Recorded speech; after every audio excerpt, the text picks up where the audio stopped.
In this series, I've been on the hunt for Britain's fraudsters, from the phishing scammer who nets anything up to £100,000 a week.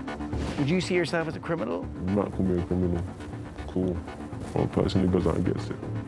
To romance scammers, conning lonely hearts out of their life savings. You've also told me that you are from the Ukraine. You're calling from Nigeria, Lily. Drop the act. Fuck you, fuck you, fuck you, fuck you. Well, that's not very polite. To the boiler room worker who spills the beans on what it is like to live life like the Wolf of Wall Street. Essentially, what you're gifted at is stealing from people. It is.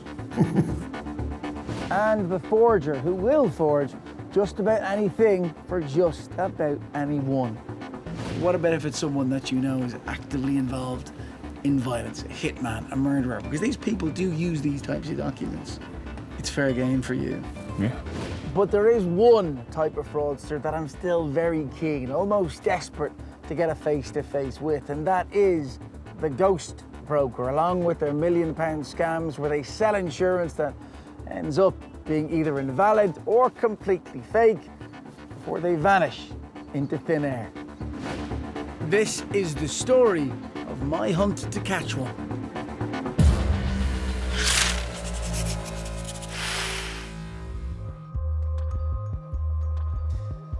Now, we all know that to drive a car in the UK, you need more than fluffy dice and a pine forest air freshener. You need insurance.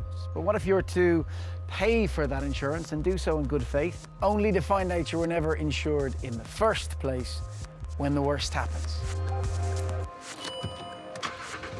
This is the world of the ghost broker.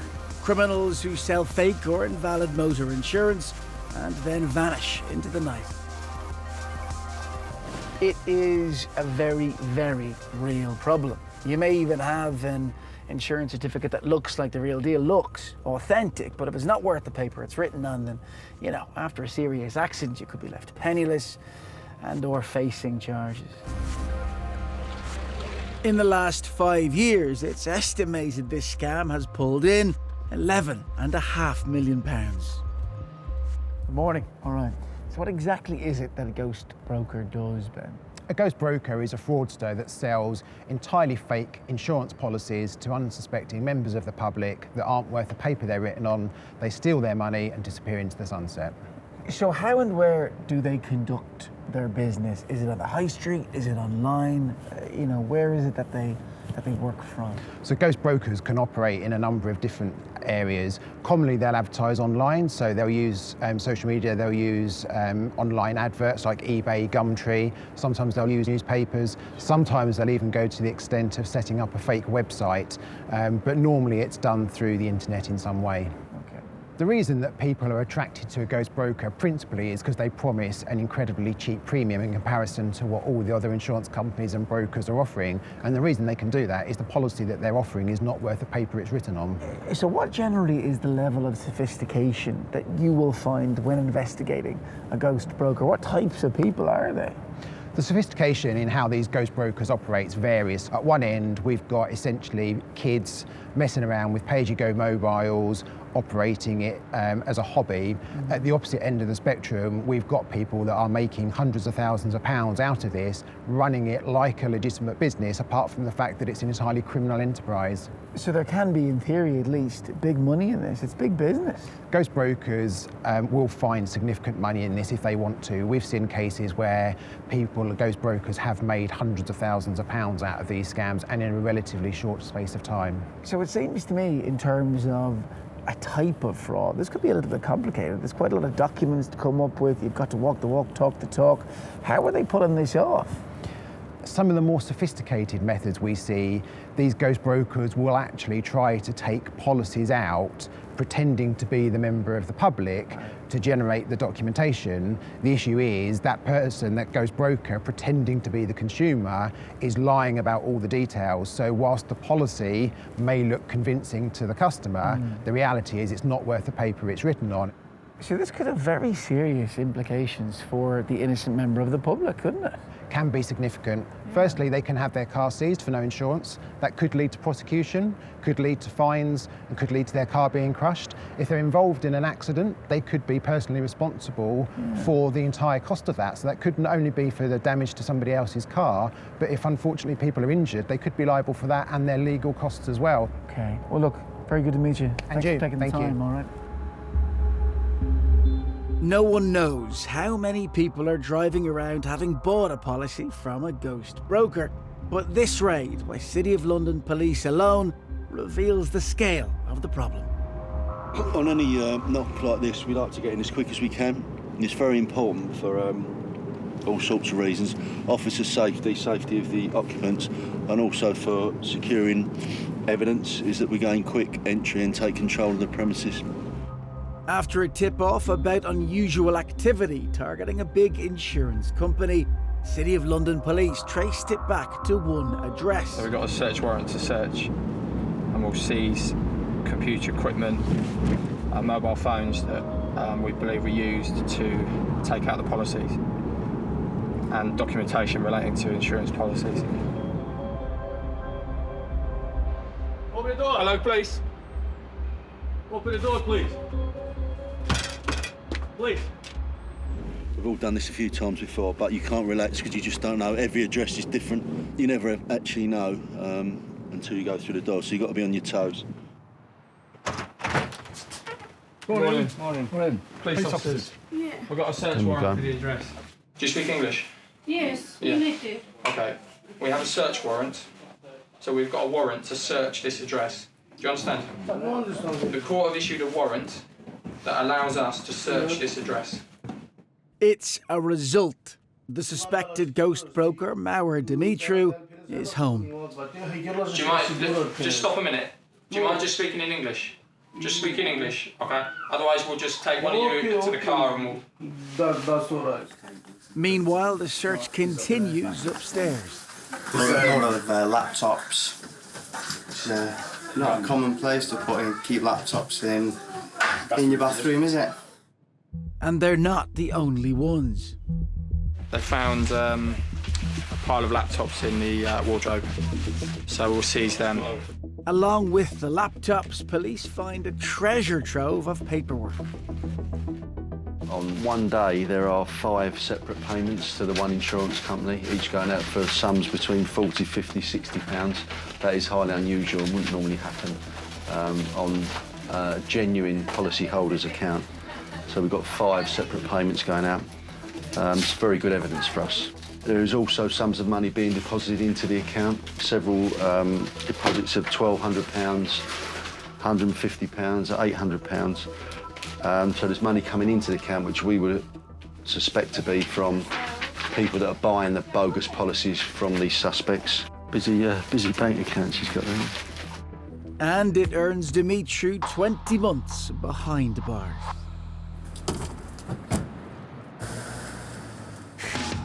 Coming up, my team are on the hunt for a ghost broker. The stats tell me that it's a multi-million-pound business. Definitely, it's definitely in the millions. And going undercover reveals the dodgy insurance being sold on the streets of Birmingham. What about, you were talking about the MOTs and the road taxes as well? We'll get the road tax, no problem. Insurance fraud is big business. It's costing us £1.3 billion each year. One of the most difficult to stop is a scam called ghost broking. Usually run from rogue websites, these fraudsters offer discounted motor insurance, only you turn out not to be insured and they disappear with your money. It sounds like a sort of snazzy, snappy title, doesn't it? Ghost broker, but let me tell you, they're not ghosts. They are very, very much real, and I want to find one. To help, I'm turning to my fixer, Tony Sales. Tony was once known as Britain's biggest fraudster, and he's still very well connected in the underworld. In fact, what Tony doesn't know about fraud isn't worth knowing. So what types of people are ghost brokers? Are these particularly malicious? Are they organised? Are they amateurs? That kind of fraudster doesn't care about the victim, because this is very much, you know, if people say in fraud you don't see the victim, so they class fraud as a victimless crime, whereas this is very much has victims in it. You know, they don't care about anything other than the money. There's no morals in this. The stats tell me that it's a multi-million-pound business. Definitely, it's definitely in the millions. These guys seem to be making a lot of money. They drive nice cars and stuff, so they're obviously doing very well out there. So a clever ghost broker then is going to target people that under normal circumstances struggle to get insurance. So they're 17, 18, looking to get insurance and they're finding it difficult somewhere else, or they target elderly people whose premiums might be skyrocketing. Does that make sense to you? Totally, because it goes for the market. So the 17-year-old driver nowadays, the premiums can be as much as £2,500 for a premium. You know, if you're getting offered that at 1,700 quid without the little box that's got to go in your car, of course they'll target those type of people. It's disgusting. What about the ghost brokers? Where would they have gotten my email address or my phone number? How are they coming to my door, sort of? Your information is out there, unfortunately, for sale, okay? And if it ends up in the wrong hands, okay, there are, you know, the ghost brokers will use that information to make money. So, but where are they going to get that information? I mean, as far as I know, I've been relatively careful with my phone number, email address, home address, all that stuff. Okay, so I may go into a van hire company and you may have been in there previously the day before and just left sitting on the side because the person who's working in the van hire company isn't aware of how to keep data secure. Your stuff's left laying there. You know, that's just another one to add to my list. So as a fraudster, when you're in that mindset, you're constantly looking for information, wherever you are, to see if someone's just been a little bit careless.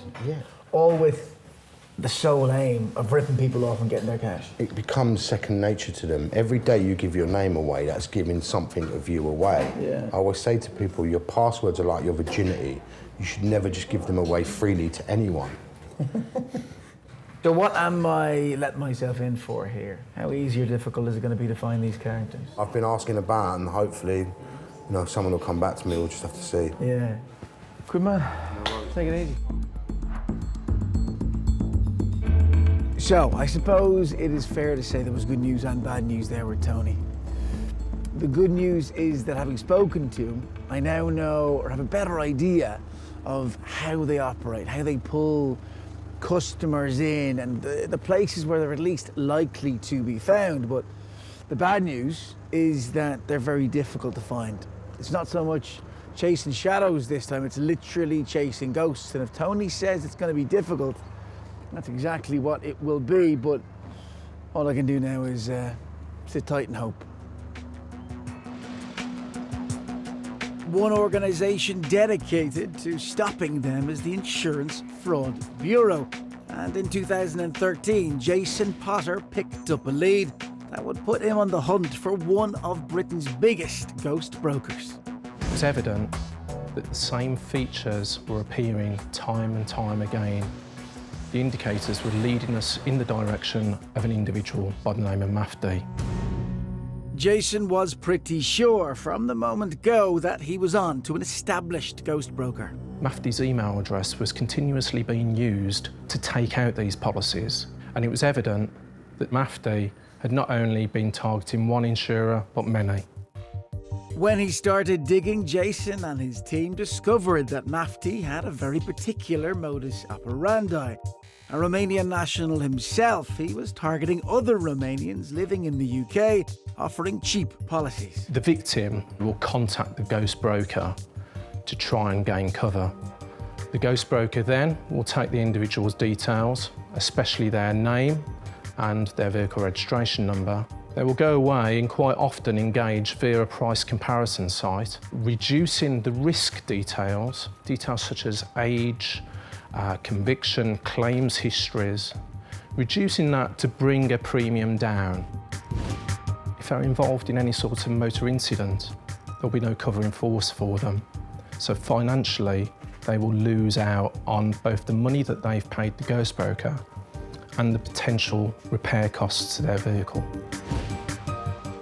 Now, on the surface, it appeared that Mafty was selling real insurance from multiple insurance companies, but in reality, it wasn't worth the paper it was printed on.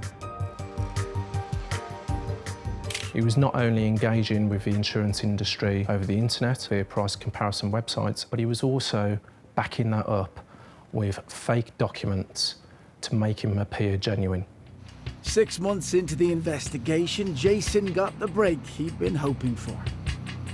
We received a report from Kent Police that an individual had been stopped for driving without insurance. The individual presented a certificate of insurance to the police officer and gave Mafty's name as the source of the certificate. Although the driver had an insurance certificate, when police checked, they discovered that the details on it weren't accurate. And the more they looked, the more they found. The investigation established Mafty had been involved in over 2,500 quotations, in taking out hundreds, if not thousands, of insurance policies. When the case went to court, ghost broker Mafty had disappeared. In his absence, he was convicted on 2 counts of fraud. He will be sentenced when he's tracked down and arrested. Not only have we removed Mafty from being a thorn in the side of the insurance industry, which he was for multiple years, but also there's some vindication there for the victims that Mafty preyed upon. Mafty's disappearance again shows just how difficult it is to get to meet one of these ghost brokers. To be honest, it seems unlikely these types of people, as in ghost brokers, are going to target someone like me with their type of marketing, let's say. I'm a UK resident and, you know, I'm more likely to go directly to a reputable, more legitimate insurer, so I'll probably fly under their radar. So to track these types of people and criminals down, I'm going to have to dig a lot deeper than usual. So I've brought in Hiram, a specialist in undercover work, and I'm hoping he can catch someone in the act. Well, how are you? Not too bad, thank You you. well? Good to see you. Good to see you. So in terms of where these ghost brokers hang out, how we find them, how we dig them up and bring them to the surface, what have you found so far? What have you got for me? Well, look, to start off with, these guys are very tricky to get hold of. Very, very elusive. Initially, the internet was the obvious target. Sure. There's a lot of this activity online on a number of social networking websites, but they're very hard to get hold of in person. Of course. These people appear for a few weeks, make their money, catch their victims, and then they disappear. And then gone again, and then come back again on those same social networking sites under a different alias, a different name, a different company. Absolutely. Crafty. Talk to me about locations then, based on what you've found. So what parts of the country do you think are hotspots? Well, look, it's the big urban areas, you know, parts of the Midlands and the Northwest. Okay. They're hubs of a whole range of motoring and car crimes, including car insurance. So it's networks in those areas that you've been concentrating on and targeting. So is it a degree of separation things? You're starting with your contacts and hoping they'll know someone who knows someone, and eventually you'll make your way to the right person. Is that what you're thinking? Is that the approach? For them to emerge from their kind of dark world, Yeah. it's not going to happen that easily. We're going to have to ease them out. We're going to have to build a bit of trust with them, get to know them. There's going to be somebody who's introduced me that they can trust to be able to speak to us. Okay. All right. So, yeah, I'll do my best. Okay, so let's stay in touch. Be safe and keep me posted. Take care. All right, good man. Still to come. Undercover in Birmingham, Hiram finds a ghost broker. So I just give you the number plate of the car. And I'm on the other side of insurance fraud as I confront a gang of cash for crash scammers. Paint the picture for me then.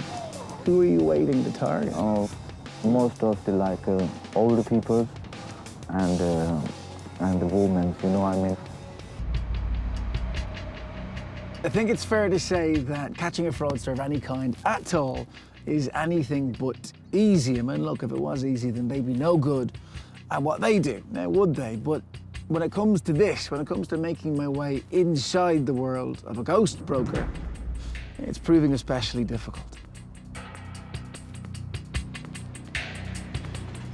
These scammers lure you in with the promise of cheap car insurance. By the time you've realised it doesn't exist, well, they've disappeared. And so far my fixers haven't got anyone to agree to come on camera. So I've brought in Hiram, a specialist investigator who's been undercover in Birmingham. And I'm hoping he's had more luck. Hello? How are you doing? Not too bad, thank you. How are you? Not too bad, not too bad. So, any luck so far? Where have you been looking and what have you found? And I've managed to find a few ghost brokers who we know were actively selling these kind of policies. But they're proving very, very difficult to convince to speak to us about anything like that on camera. They've got too much to lose. And they're just very reluctant to speak to people that A, they don't trust, and they know the repercussions of what could happen to them if they were caught. So that's proving difficult. All right. So that's the bad news. Tell me you've got some good news for me. Well, yeah, we found this one guy. So how reliable is this guy? So there's no guarantees. He says he will do it, but to be perfectly honest with you, it's touch and go. All right, well done. See you. Right. Hopefully Hiram will get his man to play ball, but it sounds a way off being a sure thing. This is certainly proving to be the toughest investigation of the series. But thankfully, not all fraudsters are so elusive. Simon May is an investigator at the Maritime and Coast Guard Agency and was part of the team that finally landed a long-time fraudster called Vincent Woolsgrove. Vince has been a commercial diver for most of his life and is very experienced and an expert in technical diving. Vince was part of a group of divers from the Kent area and had been asked to give his expert help in recovering cannons on the River Thames. The cannons were from a ship called the London. Built in the 17th century, it once carried Charles II himself. But 9 years later, it sank near Southend, taking 300 crew members with it. And that's where it lay for 350 years, until it was found again, and Vince became involved. The River Thames has got very poor visibility, and Vince dived the area and did a fingertip search, and that's when he came across the cannons. Vince had discovered 2 ornate bronze cannons, each weighing around 3 tons. Found in British waters, Vince did the right thing and informed the authorities. The cannons were then recovered from the riverbed, and everyone was happy. But soon after, Vince had more amazing news. Vince declared that he found 3 other cannons 42 miles northeast of the original cannon site in international waters in an area called North Foreland. Now, because Vince found these 3 Dutch cannons way off the coast in international waters, it meant they didn't belong to the Crown. They belonged to Vince.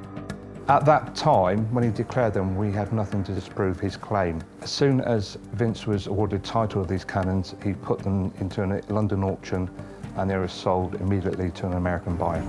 Vince was up 52 grand. And although his story of where he found the cannons was a bit too fishy for Simon, there was little he could do. After the cannons were sold, I had to put this case to bed because of lack of evidence. Then, 4 years later, the Maritime and Coast Guard Agency were tipped off that Vince had lots of artefacts that hadn't been declared. From receiving this information, we thought that this is really exciting because the quality of cannons he's recovered already, what is he not telling us? What has he got as property? Armed with a search warrant, Simon and the team decided to take a look and were astonished by what they found. During the search warrant, we found 4 ton of Elizabethan tin ingots in his garage, worth around £60,000, along with several ship's bells, including the Trinity House bell, which he turned into a coffee table. It didn't stop there, because in his back garden under tarpaulin, they unearthed another priceless Dutch cannon. This cannon is the only one known of existence, and incredibly rare. and worth at least £100,000.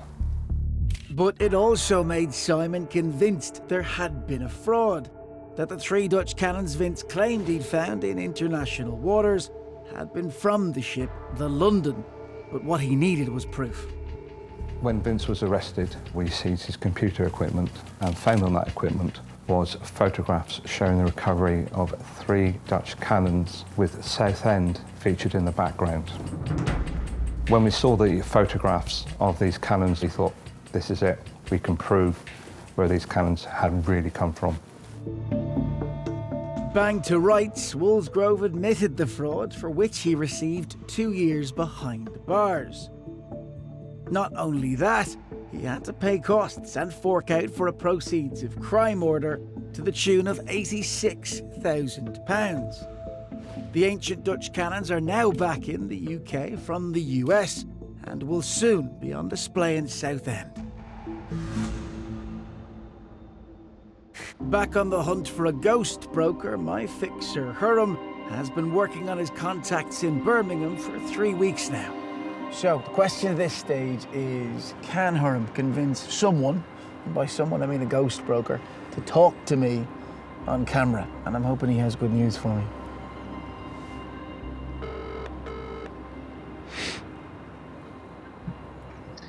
Hello? How are you doing? What's the score? What have you got for me? Now, I've spoken to this guy, and I've tried my best to get him to open up. The only problem is he's got too much to lose, and despite my best efforts, he's just not willing to open up and speak to us on camera.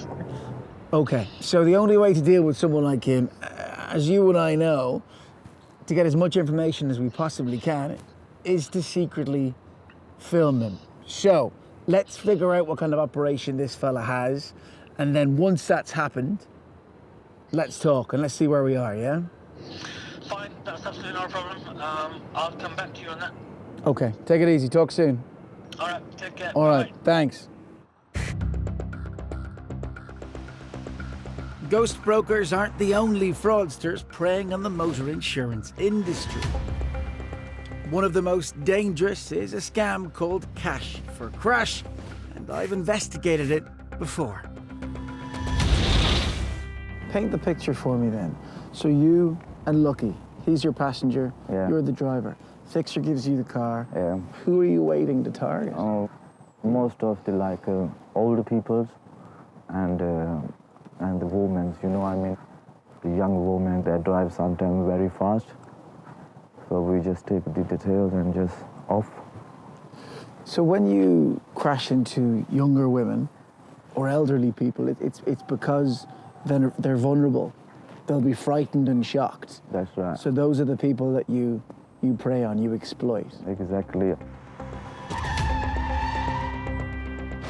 This highly organized gang deliberately crash into other cars and then make massive false insurance claims for damage and personal injury, sometimes running into the hundreds of thousands of pounds. And has anybody ever been injured in a crash that you were involved in, Romy? Have any of the passengers of the other cars, the elderly women or the women? We had one day, 1 year ago, a big accident on M25. That time, I think the air ambulance coming, they picked few people from there. So you caused this accident? Oh, you and another driver? Yeah, another drivers, yeah. So they could have been killed? There was a lot of blood, you know, they come in. When I met the Crash for Cash gang, it was clear to me, at least, that it was only a matter of time before somebody ended up killed. And, well, that's exactly what's happened. Andrew Penhale is a senior prosecutor with the Crown Prosecution Service. And in 2017, Andrew oversaw the case of a crash in which an elderly woman died. The case was first referred to me as an allegation of causing death by careless driving involving a man called Mohammed Ubadillah. He had been involved in a road traffic collision which had caused the death of an 88-year-old woman called Betty Laird.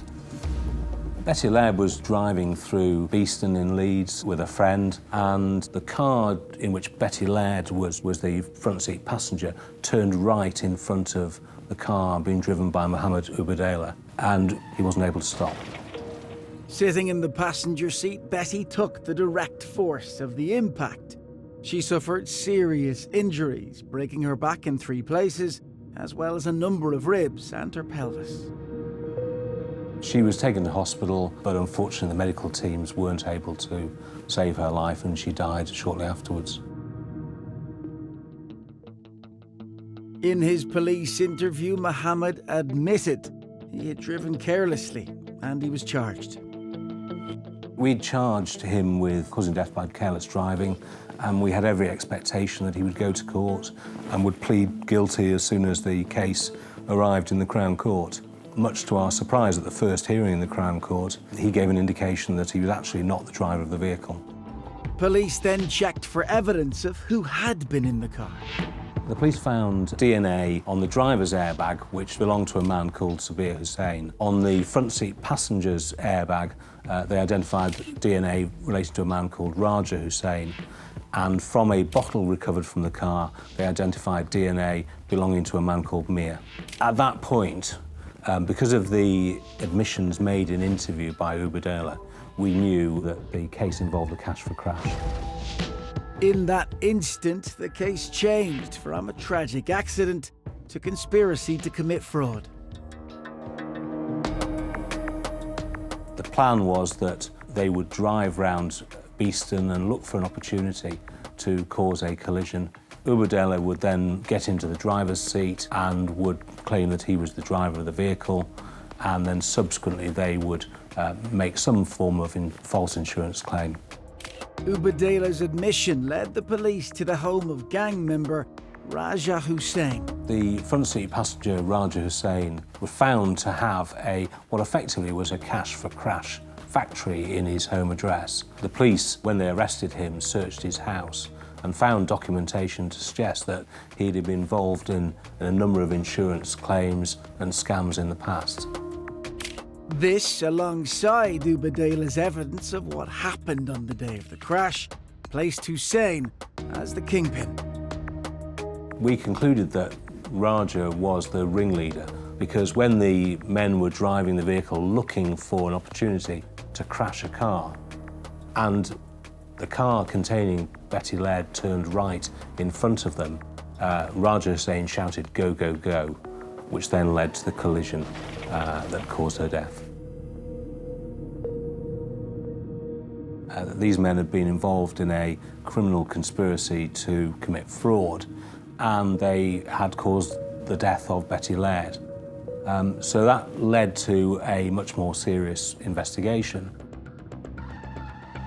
Ubadela was one of the key witnesses at the trial, having by now signed a cooperation witness agreement with police. Mohammed Ubadela gave his evidence, and the trial ran its almost full course. But before the trial ended, the gang made one last-ditch attempt to get off. The judge heard from a number of jurors that they had been approached by people outside the court. This followed an incident when a fire alarm had gone off at Leeds Crown Court and everyone had left the building, and the jurors thought that they may have been filmed by people outside the court. So the judge concluded that there had been a concerted and organised attempt to interfere with and tamper with the jury. In an extremely rare move, Mr. Justice Goss discharged the jury, saying that in the interest of justice, he should make the judgment himself. Raja Hussain, the ringleader, was sentenced to 15 years imprisonment. Sabir Hussain, the driver, was sentenced to 12.5 years imprisonment. And Ubadela, who had admitted the offence and had also given evidence for the Crown, received a significant discount of 6.5 years imprisonment. Shahrir Islam Mia was sentenced to 4 years for conspiracy to commit fraud. In addition, Raja Hussain and Shahrir Mia were convicted of conspiracy to pervert the course of justice by attempting to bribe members of the jury. The greed of the gang left Betty dead and her family's lives in tatters. There is no doubt that the death of their mother and grandmother had a huge impact on them. They described that they were appalled at the callousness of the men who had killed her. This case really serves as a timely reminder of the dangers of this type of offending and really the inevitable consequence of cash for crash activity.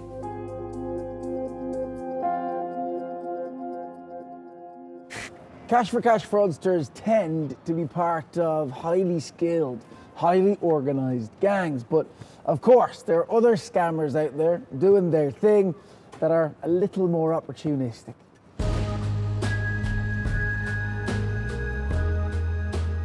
Like the benefits fraudsters who con us out of £40 million a week. It falls to the fraud investigators at the Department of Work and Pensions to head these off, like Pankaj Taylor. One particularly surprising fraudster who came Pankaj's way was a recently divorced woman called Asa Brown, who had applied for a number of benefits. When the claim was made, it was assessed on the information that was provided and paid out in full. Asa Brown was a single parent. She lived in Warwickshire. She was a law graduate. She wasn't employed. She hadn't got any savings to live off, and she had a small child to support as well at the same time. Not surprisingly, Asa Brown received housing benefit and council tax benefit. Then there was the job seekers allowance and employment and support allowance, all paid to support her. But after years of paying out these benefits, they got a call. The initial red flag in this case was the anonymous tip-off that Warwick District Council received that Asa Brown had in fact come into a vast amount of capital. Pankaj and the team started to investigate, and it wasn't long before they found the smoking gun. When we actually looked at her financial accounts, we discovered that there were not hundreds but thousands of pounds being deposited on a fairly regular basis. After starting to claim, Brown had received a £500,000 divorce settlement and bought a flat, which she then rented out.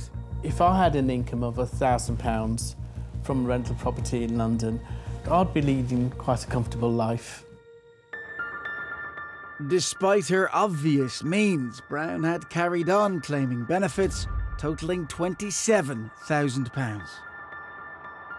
It was shock, because at the end of the day, this is a lady of means, yet she was still claiming benefit. And the realisation she's done all this, and on top of which she's a law graduate. It took 3 interviews under caution before she finally admitted to the fraud. She was charged with failing to dishonestly declare change of circumstances to the department and to Warwick District Council in order to gain benefits she was not entitled to. Asa Brown was sentenced to 4 months in prison, suspended for 2 years, and was ordered to do 200 hours unpaid work. She was an intelligent woman. She was a law graduate. She must have known what she was doing wasn't right. I think people don't realise the far-reaching powers that we do have. We have authority and the powers to go into people's bank accounts, all sorts of personal data. So if you are thinking of committing benefit fraud, we will catch you. Still to come, Undercover in Birmingham, the dodgy car insurance dealer caught in the act. So these will work though, yeah? 100%. I never issue customer. I'm not gonna lie to you. I never issue.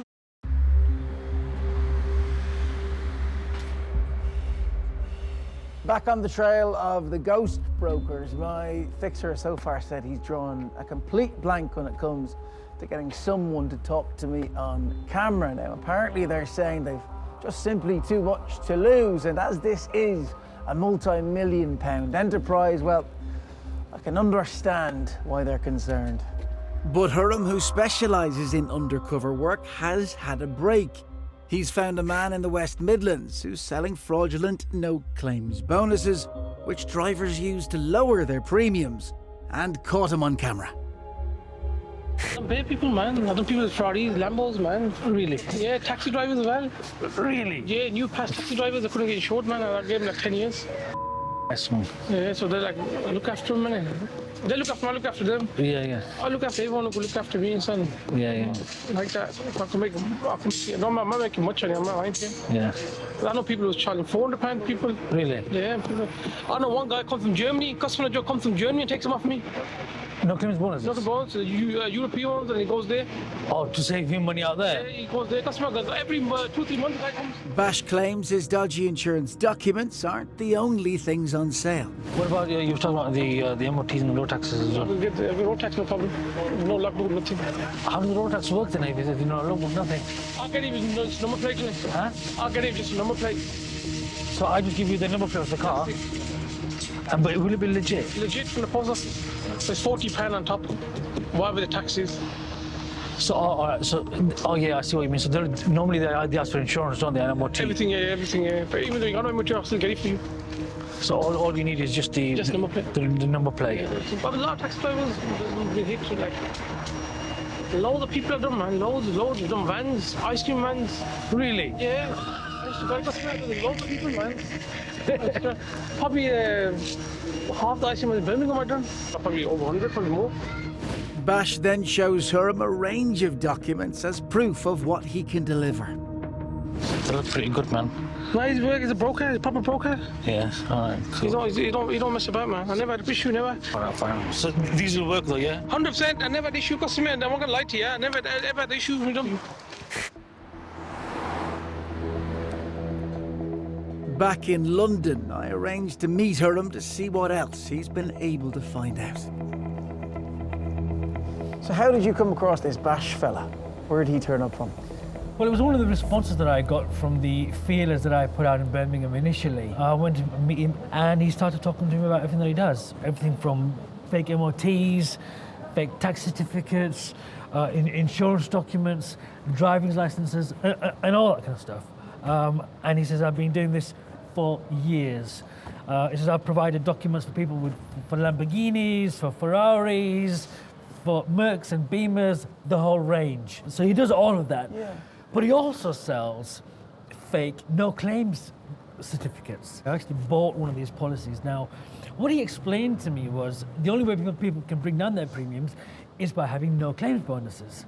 So what he does, he can provide legitimate, or apparently legitimate, no claims bonus certificates. Now, it's with recognized brands, recognized companies.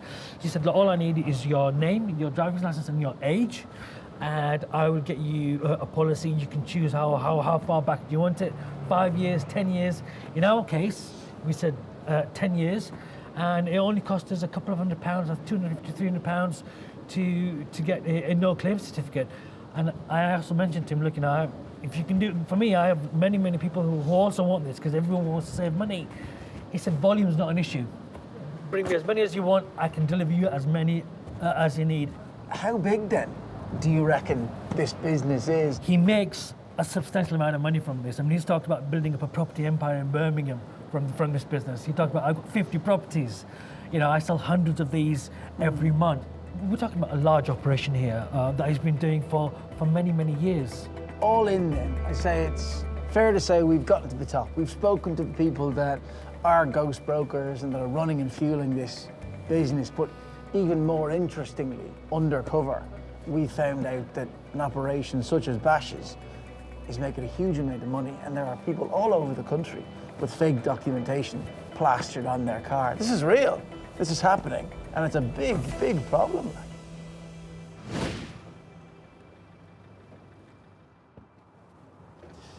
When I kicked off this investigation, the whole idea behind it was to try to figure out how ghost brokers do their business, how they operate, the mechanics on a day-to-day basis, and I've done that. I understand that now, and it's absolutely fascinating to say the least, but what's maybe more interesting is watching someone like Bash operate, and it really hammers home the point that as long as there are people like him out there, there will always be buyers. And as long as there are buyers, you and I will always foot that bill.